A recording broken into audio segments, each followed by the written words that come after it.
Hello, everyone.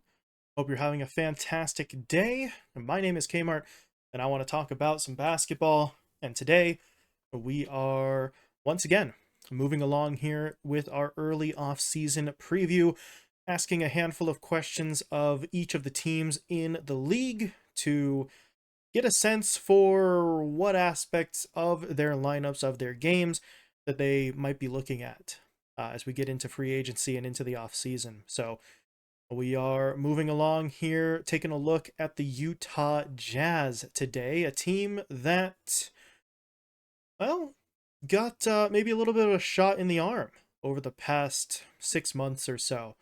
And we'll explain why that might be in just a little bit. First and foremost, though, we are going to take a look at some of the stats as we always do. We'll throw those up on the screen for you right now. In terms of overall record, the Jazz finish at 37 and 45. That was 12th in the Western Conference, 4th in the Northwest Division, and obviously not enough to get the Jazz to the playoffs or the play-in. So they do fall a little bit short there. And we can see part of the reason why. Taking a look at the numbers, for them in terms of offensive rating, honestly pretty good. They cracked the top 10 here, 10th in offensive rating, but 23rd in defensive rating, and that brings their net rating to 22nd overall. So the offense was pretty solid for them, but their defense really lagged behind. So you can see sort of the first obvious thing that needs addressing right there. In terms of the pace, though, 11th in the league, certainly not bad, and 17th highest payroll is definitely solid there. Able to put together something, not enough, obviously, for postseason action, but something that you at least have some hope for in terms of rebuilding without having to commit a whole lot of money right this second. So those are the stats for the Jazz. We will move along here to the additions and losses for the team because we've already got a couple of them this early on into the offseason. In terms of additions here for the Jazz, they get John Collins in that big trade with Atlanta. They will be getting both Talen Horton-Tucker and Damian Jones back. Both of those guys opted into their player options, so they will return. And they picked up a couple of guys in the draft here. They take Taylor Hendricks, Keontae George, and Bryce Sensabaugh. Sensabaugh? I don't know how much phlegm to put in there, or I'm probably pronouncing the name wrong entirely, but those are the three guys that they take with their draft picks. All three of them in the first round. I think it was 9, 16, and 28 were the exact numbers there. So a trio of young guys that the Jazz are hoping to get something out of relatively quickly. In terms of losses for the Jazz, really just the one so far. Rudy Gay gets sent to Atlanta in that John Collins trade. That's the only one on the record as of right now. I do want to point out one thing for the Jazz, though, and that is the status of Jordan Clarkson. He has a player option, just like Talen Horton-Tucker did, just like Damian Jones did. It's worth a little bit more than their player options, but he has, as of the time of recording, like a day or two or something like that to actually make a decision. So by the time this video actually goes out, he may have made that choice already. But as of right now, no decision has been made about opting in or out, which is why he is not included in either the additions or the losses. So, in the future, that will certainly change. But for now, we do not have any word on Jordan Clarkson. So that allows us to get into the questions that we have here for the Utah Jazz. And the first question is one, the answer to which kind of changed very recently. The question is this team moving in the right direction, or should they look to rebuild? Now, the decisions that had been made by the Utah Jazz over the past 2 to 3 years really falls in line with the playbook of a team that is looking to sort of tank, to rebuild, to bottom out, and really just kind of start the whole process over, right? They trade Rudy Gobert, they trade Donovan Mitchell, the two faces of the franchise, effectively, And by shipping off that talent, they got a lot back in terms of picks, in terms of younger guys. That's about as by the book as you get, right? You trade your star players, you get picks, you get young guys with potential, and you start to build from the ground up with those assets. Um, the thing is, one of those guys in particular kind of blew up a lot faster and a lot more significantly than they thought, and that was Larry Markkanen. He had himself a hell of a season. I know a lot of people probably weren't watching Jazz games because, well, why would you? They were supposed to be an incredibly bad team, and they still kind of were. But Markkanen was fantastic. He put together a season that was more than worthy of the most improved player award that he won. In fact, honestly, he played so well, the thought of giving that award to anyone else is insulting. That is how impressive he was from my perspective. So Markkanen has a bit of a breakout season. He goes from a sharpshooter off the bench from his time with like the Bulls and the Cavs to being your first option for this Jazz team, and he is signed for 2 more seasons. So all of a sudden, the Jazz might look at this a little bit differently. You've got Markkanen signed for 2 more seasons. You have some young talent as well. You have some picks still. You've got a projected little bit of space under the salary cap, and you just picked up John Collins for Rudy Gay and a bag of chips. So do you start to reverse course here a little bit? Do you think maybe we can shave some time off of this rebuild and start building something competitive around what we have right this second, and kind of stop yourself from circling the drain in the way that they originally thought that they would be? And I don't know, it looks pretty good. Theoretically speaking, the Jazz could build around Markkanen's sort of unexpected growth in this last season. They could take advantage of the addition of John Collins, really put together a front court duo that is very dangerous on the offensive end, and maybe push to be a potential squad in the play-in, or in maybe the best case scenario, even a playoff spot outright. If they were going to do that, though, they do still need a solid guard here. We mentioned that Talen Horton-Tucker had opted in. He could be the primary ball handler for them, but I still think they'd want something else, whether that is retaining Jordan Clarkson, who, as we said, still hasn't decided on his player option, or going out and finding or trading for another option, some sort of reliable, experienced player. They would still need to do that, right? Markkanen and Collins can be impressive, but I don't think you want them running your offense every single possession.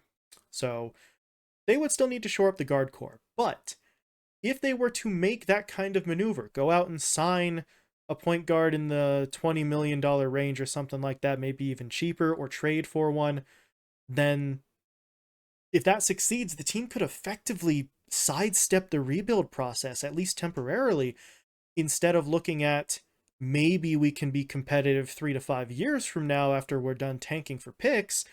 They could say, hey, we could be a play-in team now, maybe a playoff team in 2 to 3 years, right? If your development goes really perfectly in the way that you want. But that doesn't come without its risks, right? If the team opts to spend the cap space to go get a guy, or if it opts to move some of its picks or some of its young players to shore up the roster right now around Markkanen and Collins, and that move doesn't work, well, then you're right back where you started. You're still looking at a rebuild process. You're still looking at that 3 to 5 years out if we're lucky, but now you have fewer assets than before to try and kickstart that process because this attempt kind of stalled out. So, yeah, that is a risk, but personally, I think that the Jazz can take maybe a little bit of a middle of the road approach here. See what you can get from Markkanen, right? He just won Most Improved Player. Now he needs to go out and prove that his improved statistics are something that he can maintain over the course of an entire season. See how well John Collins fits into your lineup. See if you can either get Jordan Clarkson to opt in or find some sort of reliable ball handler for cheap. And then look at what talent, if any, comes out of those 3 first-round picks that you made, because one or more of those guys could get you some contributions pretty quickly.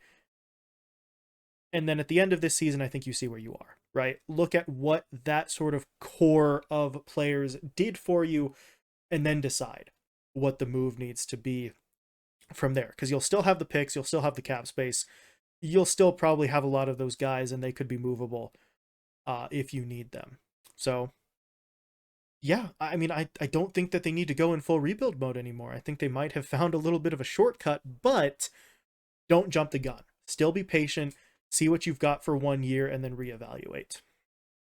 I know that's kind of boring, but if you're the Jazz, boring can get you into the playoffs, right? I mean, the Spurs were one of the most boring teams in the league for 20 years. They didn't miss the playoffs for like 19 of 21 seasons. So sometimes boring is pretty damn good if it gets you the results that you want. But we will move along to the next question here for the Jazz, because there is a name that I didn't really talk about when I was mentioning the rebuilding process here. And that leads us into the second question. Is Colin Sexton part of this team's long-term plans? Now, this has been a recurring theme for a lot of the teams in the league, and headed into the offseason, there's a reason for that. This is the time where teams really evaluate whether guys on their roster are ones that they want there for the long term. Colin Sexton was acquired by the Jazz as part of the Donovan Mitchell trade. He comes over from Cleveland, and the point guard played okay in his first season in Utah. He did miss a bit over 30 games in total, and actually recorded his lowest points per game average in his entire career, which is not great. He also averaged 2.2 rebounds and 2.9 assists per game. That part's not good, which I know I preface this by saying he was relatively solid, and then I list a bunch of stuff that's not great for him. But getting to the positives, he was pretty efficient. Last year, he shot 50.6% from the field, 39.3% in terms of his three-point shooting. So, does the benefit outweigh the cost here? On the one hand, Colin Sexton is going to be their, well, he was going to be their highest paid player. I think now John Collins steals that spot from him. But that first highest, now second highest salary that Sexton's being paid is only $17.3 million. He is not sucking away money from this team, right? Is he worth $17.3 million? I would say no for the production that he has, even if the efficiency is pretty good. But it's not a, we need to get rid of this guy right now. And I think that is the biggest argument in favor of Sexton. His numbers weren't great, but his efficiency goes up, and his contract isn't really that expensive for a team that is already projected to have some cap space moving forward. There is not a whole lot of threat or waste in keeping around a guy that you know is at least capable of scoring when needed and when healthy. And in all honesty, there's a scenario here where maybe Sexton fills that sort of guard role we were talking about earlier in the previous point. I mentioned them either getting Jordan Clarkson to opt in or trying to maybe find a free agent or a trade partner to get that guard. Maybe Sexton could be that guy. It would require him to change his game pretty dramatically. 2.9 assists from the guy who is your main facilitator, the main guy handling the ball and running your offense. That's not going to get it done. You would need significant improvement on that front. But if Sexton is willing to shift into that more traditional point guard, floor general, pass first kind of guy, there is a spot on this team for him for sure. So it all just depends on whether he's willing to sort of change up his game a little bit. Of course, if they are looking to move on from Sexton, his contract is worth $17.3 million. You could use it to match salaries. You could move it to go out, if you're the Jazz, and make a sort of mid-level kind of play. Or, I mean, if you really wanted to swing for the fences, if you were willing to package multiple players and picks, you could go out there and try and swing for a superstar, and he could be used for salary matching purposes. So, I mean, that's kind of why he was involved in the Donovan Mitchell trade. Pretty much the exact same reason. Just kind of threw him in there so that you can match salaries and have a piece to be traded. So, I don't know. If they can get him to fit that traditional point guard role, maybe they keep him. He has leaned a little bit more into a kind of shoot first guy for the majority of his career. Talked about him needing to bring his assist average up. The highest assist average he's ever had was 4.4 back in the 2020-2021 season. And the Jazz already have a guy who passes that mark, Chris Dunn, who I may become a free agent here, may not be coming back, but he was averaging 5.6 for them. He only played 22 games, so a much smaller sample size, but that's another sort of mark against Sexton. He would need to shift his game from scoring to facilitating. He would need to prove that he's better and more efficient than the guys that they already have. Otherwise, he could be moved. If he's moved, he likely goes to a situation where he would have more opportunities anyway. So I don't think there's really a bad scenario here looking at it from Colin Sexton's perspective, but from the Jazz's perspective, maybe they do try to see what they can find for him. But with that being said, we'll move away from specific player talk to more of a team issue here for the Utah Jazz.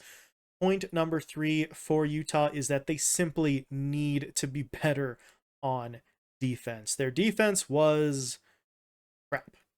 It was very, very bad. A top 10 offense was really dragged down by a defense that ranked 23rd in the league by defensive rating.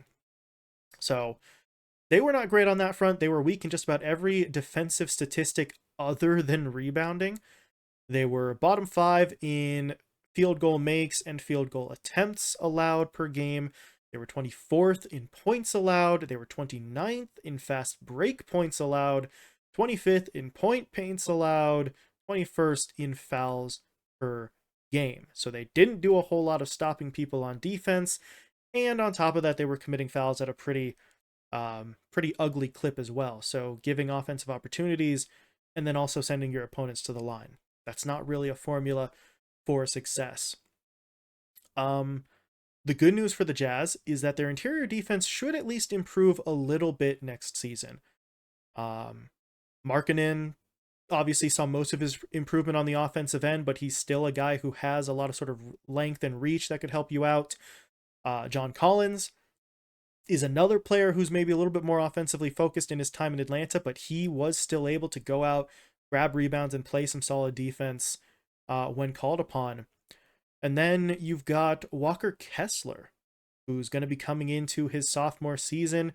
He got some experience under his belt. His production levels were pretty impressive, so he might take a step forward defensively as well. So inside, the defense here for the Jazz should improve, unless something goes terribly wrong. But will that be enough? Right? Is that still going to matter? The interior defense is going to get better, but they need to be better across the board. The guards need to step it up as well.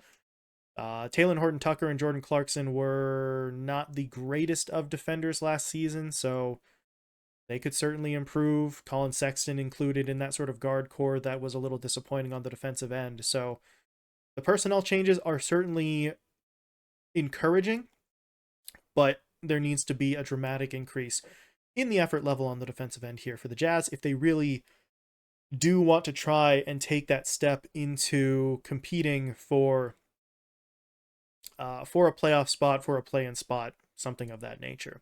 So we'll see what they do. For now, though, the Jazz appear to be in a position where there's a lot of hope. There's a lot of optimism, I think, especially after that John Collins trade, right? You got a pretty good asset for almost nothing in exchange.